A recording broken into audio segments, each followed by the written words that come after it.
Hello friends, welcome to my channel solving questions with Gauri ma'am. मेरा ये चैनल है जिसका नाम है solving questions with Gauri ma'am. ये स्पेशली ग्रेजुएशन के बाद की जो एग्ज़ाम्स है, एंट्रेंस एग्ज़ाम्स, उसके लिए बना हुआ है। इस चैनल पर मैं MCQ सॉल्व करके दिखाती हूँ और आपको। और स्पेशलिटी ये है कि मैं चारों ऑप्शंस के एक्सप्लेनेशन दिया करती हूँ, ताकि ऐसा ना हो कि अगली बार अगर दूसरे ऑप्शन के बारे में क्वेश्चन आता है तो वो आपसे छूट जाए। तो आज से हम MPSC फॉरेंसिक साइंस की एग्ज़ाम के लिए प्रिपरेशन शुरू कर रहे हैं। आज देखिए, मैंने जो क्वेश्चन लिया है वो रेस्ट्रिक्शन एंजाइम से रिलेटेड है। आइए क्वेश्चन की तरफ बढ़ते हैं। The specific palindrome sequence and site of cleavage identified by restriction endonuclease EcoR1 is। हमें 4 सीक्वेंस दिए गए हैं, देखो यहाँ, और पूछा है कि EcoR1 रेस्ट्रिक्शन एंजाइम जो है उसके लिए इनमें से कौन सा सीक्वेंस रिकॉग्निशन सीक्वेंस है। ठीक है। रेस्ट्रिक्शन एंजाइम्स वो एंजाइम्स होते हैं जो क्लोनिंग एक्सपेरिमेंट्स में हम यूज़ करते हैं। बैक्टीरिया का अगर एग्जाम्पल लो तो उसमें प्लाज्मिड होता है, प्लाज्मिड को रेस्ट्रिक्शन एंजाइम से कट करते हैं। सिमिलरली जीन ऑफ इंटरेस्ट को भी उसी रेस्ट्रिक्शन एंजाइम से कट किया जाता है ताकि बाद में अनिलिंग के लिए आसानी हो। रेस्ट्रिक्शन एंजाइम के रिकॉग्निशन सीक्वेंस जो होते हैं वो पैलिंड्रोमिक सीक्वेंस होते हैं। यहाँ देखो बोला गया है पैलिंड्रोम सीक्वेंस, मतलब क्या, आप उसे दोनों तरफ से पढ़ो तो एक ही तरह से पढ़ा जाता है।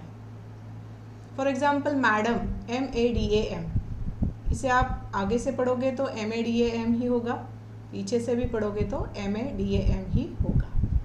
तो इस तरह से जो न्यूक्लियोटाइड सीक्वेंस होते हैं वो होते हैं रेस्ट्रिक्शन एंजाइम्स के रिकॉग्निशन सीक्वेंस। तो आइए देखते हैं कि EcoR1 जो रेस्ट्रिक्शन एंजाइम है ई कोलाई बैक्टीरिया से आइसोलेट किया जाता है, उसके लिए इनमें से कौन सा रिकॉग्निशन सीक्वेंस है।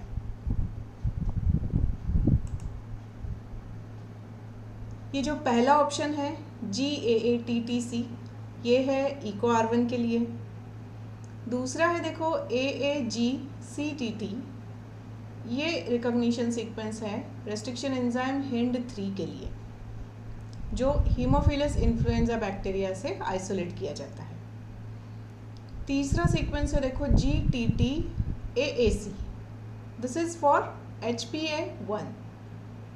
ठीक है। यहाँ पर अगर आप ठीक से देखो तो ये ब्लंट एंड क्रिएट करता है, ये बीच में कट कर रहा है ना, तो ये ब्लंट एंड क्रिएट करता है।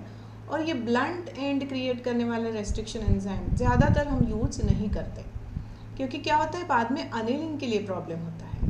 अगर ओवरहैंग तैयार हो जाता है, जैसे ओवरहैंग मतलब इस तरह से, तो ये दोनों ज्वाइन करने में आसानी होती है। और ब्लंट एंड हो जाए तो ये बाद में अनिलिंग के लिए डिफ़िकल्टी होती है। एनीवे, ये तीसरा ऑप्शन हमें जो दिया गया है वो ब्लंट एंड रेस्ट्रिक्शन एंजाइम का रिकॉग्निशन सीक्वेंस है। और चौथा ऑप्शन अगर देखो तो ये पैलिंड्रोमिक सीक्वेंस है ही नहीं। ये क्या है, CAATGC। अगर इसका कॉम्प्लीमेंट्री स्ट्रैंड का सीक्वेंस इधर से आप पढ़ोगे तो वो क्या होगा, C के साथ G जोड़ा जाएगा, फिर GCATTG,